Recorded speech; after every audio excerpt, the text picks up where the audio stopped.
Okay, so today I've got this Toro Recycler 22. It's got their personal pace self-propel, the one that when you push down it goes faster, and when you stop it's neutral. It's a pretty well optioned machine, and it won't propel.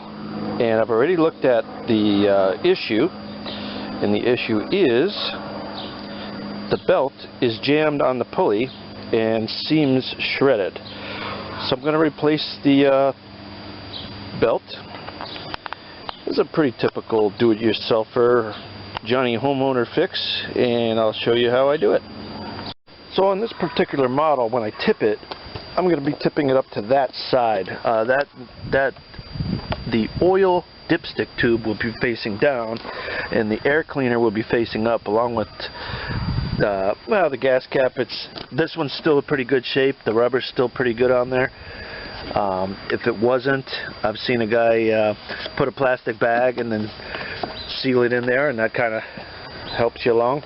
If it starts leaking, I'll do that. If not, we're good to go. I'm just going to tip it to the side, and the reason I do that is so the oil doesn't want to run into the air filter, and then it costs you an air filter too. Good practice anytime you're going to be messing with the engine or the blade, possibly spinning it. Take off the spark plug boot.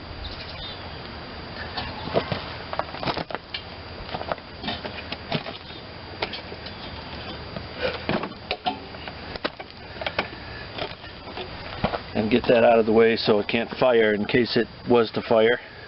This has a safety device on it that shuts it off, but if you were to play around with the handle or tip to the side, you may have the safety bail shut down and not even know it. Alright, so I've got you down here with the mower. This particular one, the blade looks good, but I'm going to give it a sharpen while we got the blade off and everything, while we have to take everything off anyway. But what was happening was that little pulley there, the belt has a guide around it, and it had partially slipped off, and the belt was cutting into that pulley. A little bit on, a little bit off, and it's just a little shredded. We'll see more evidence of that when we get the belt off.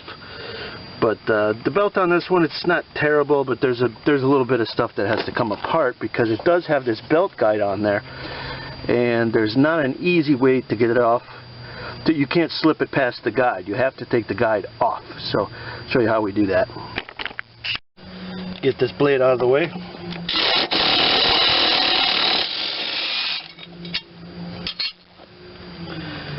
Then I'm going to go right for this blade guard here. What size is that? That one.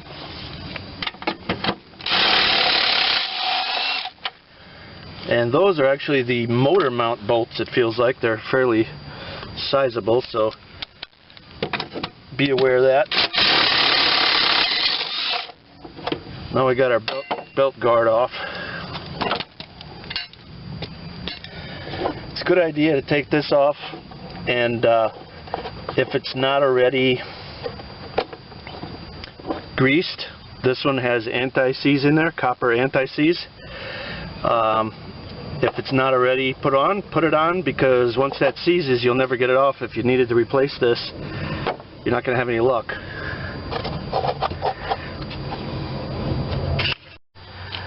Now I think I have to take this whole thing off, but I'm wondering if I can't fish that belt up in there and just take this bottom guard off here, the belt guard, I mean, at the back wheel here. I'm going to see if that works. If that works, that'll save me from having to take this off, get this fastener out, do the other side. If it works, we save time. If not, it is what it is.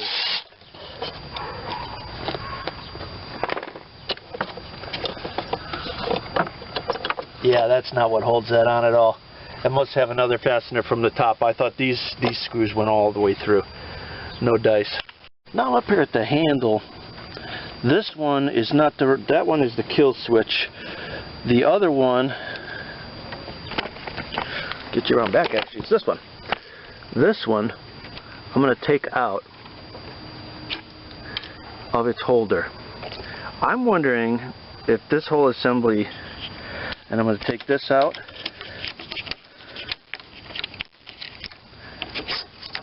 I'm pulling the cable through there. I'm wondering if it can come down lower and let me twist that axle. Let me get this camera set up. Yeah, from the inside there's a clip. Looks like you have to probably squeeze that. Not so easy to get up there in order to squeeze that.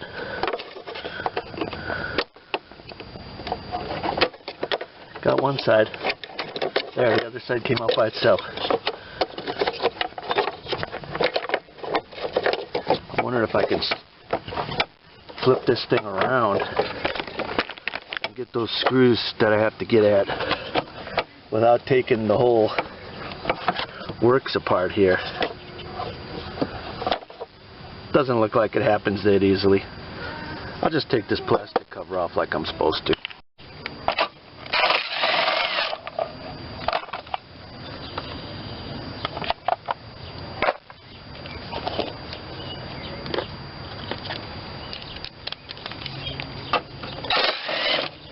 That's for the plastic guard. That's part one. I think there's more back here. One on the other side, and I'll have to see where else.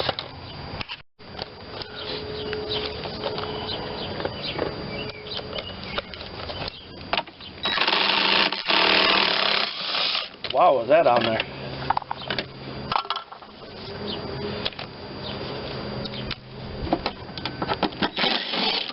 I assume this one too.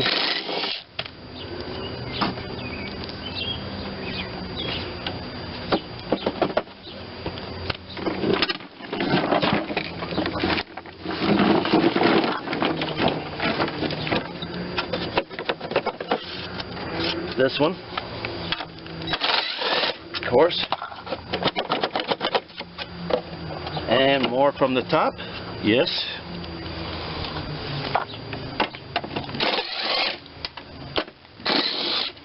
Two directly from the top. Now we're there. Let's get this stuff out of our face.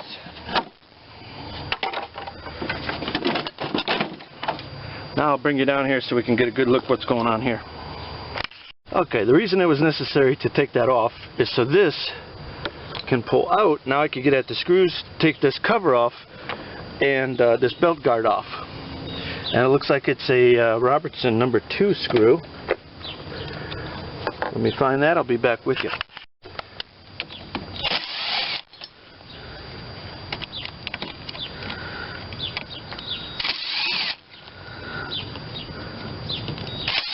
Three screws there. Now we can get our belt off. Now just for reference, we can see this belt is chewed in several places. So this has been happening for a while, where it's been almost getting caught on that pulley. What it was, when I found it, it was basically like this. It was half on and half off, and of course the pulley was, the belt had jammed in between the belt guard and you know, and this thing. So doesn't look like it's bent at all. Looks like it was just plain belt wear, just throughout all the years, just chewing a little corner here, a little corner there. That's probably where it was stuck just now. That little part that's hanging off there is probably our culprit, where I found it, and it was completely jammed. So let's get the new belt and put this thing back together. Alright, let's get our new belt on there. I'm even going to put it so it's right side up when it drives. Get more horsepower that way. So the lettering's right side up. Okay, not really.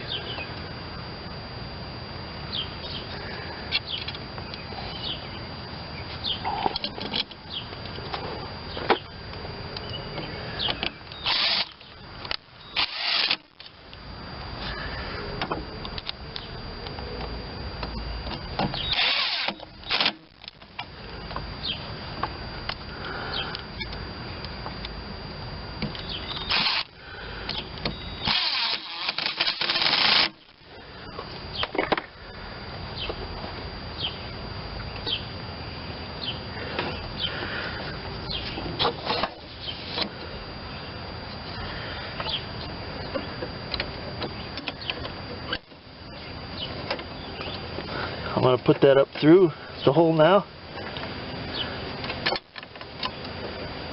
Go in from the top, then it locks. Alright, we're in good shape.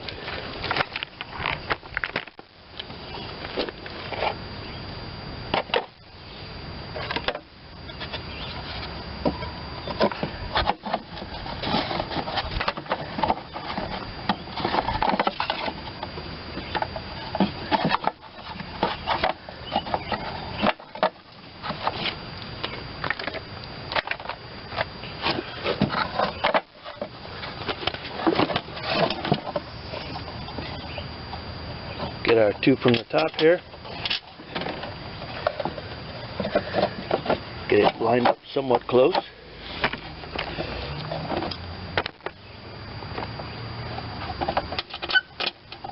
And I've got gas coming out that carburetor even with the way I had it tipped.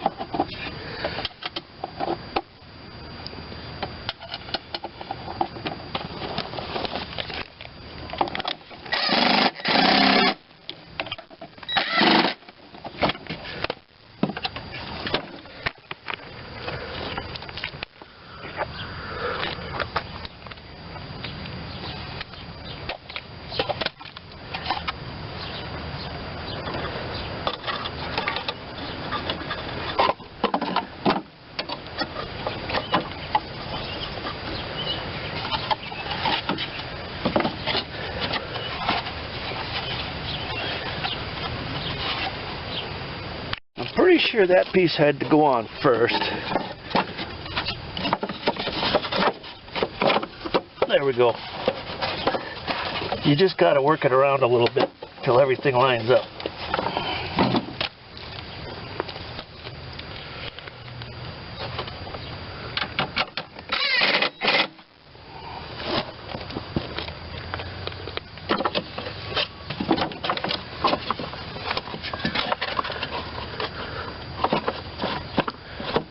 And everything is not lined up. Back off.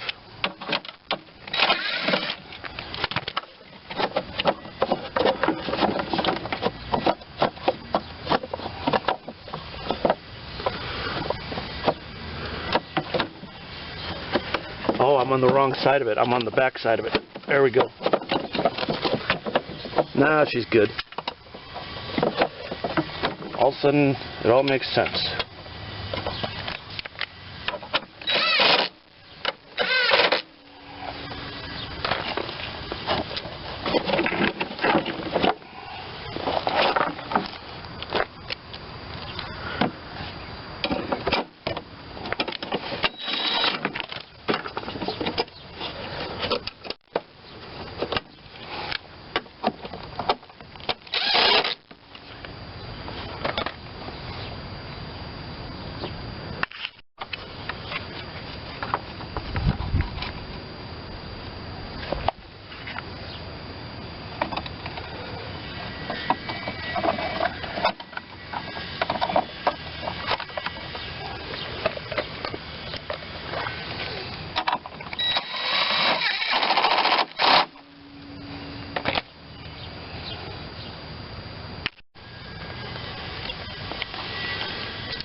Where's the hole? There it is.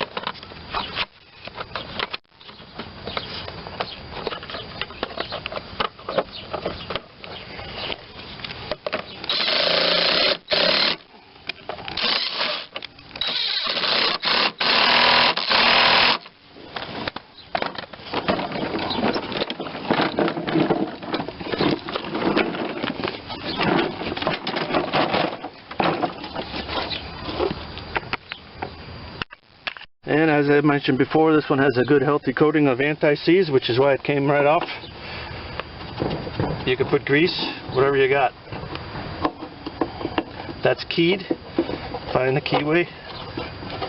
And then this part. There we go. Belt guard.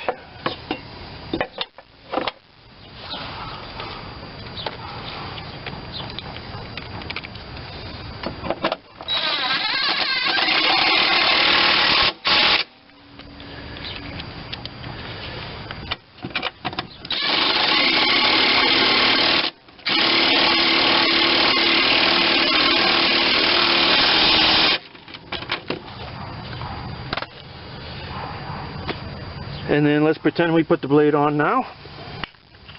I already put this cable back in by pulling it up and putting it down through the small hole. And I need to feed it through here. Feed it up. Come around the back. Let me get you on the side.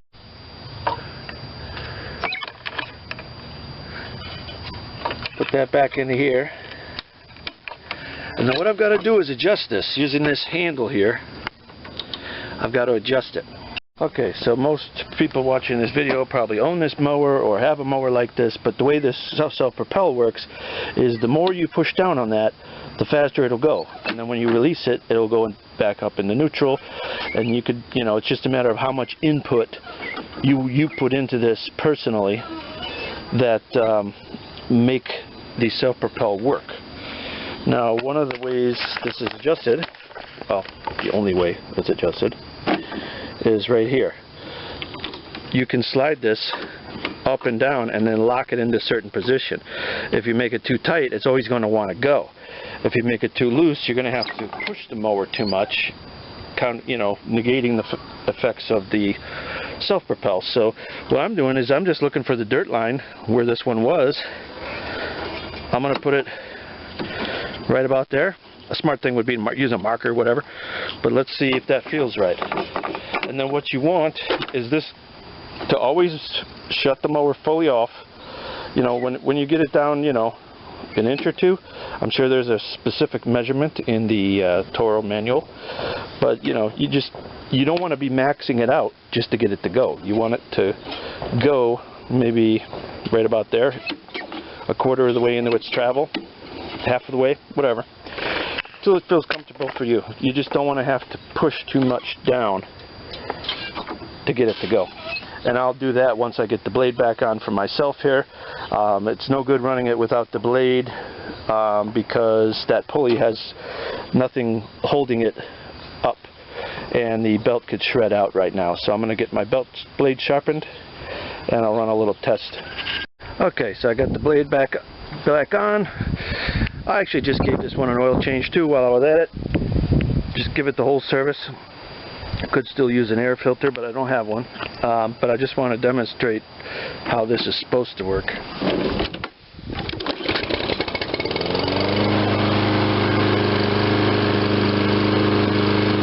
Should have a little bit of free play there before it starts really moving.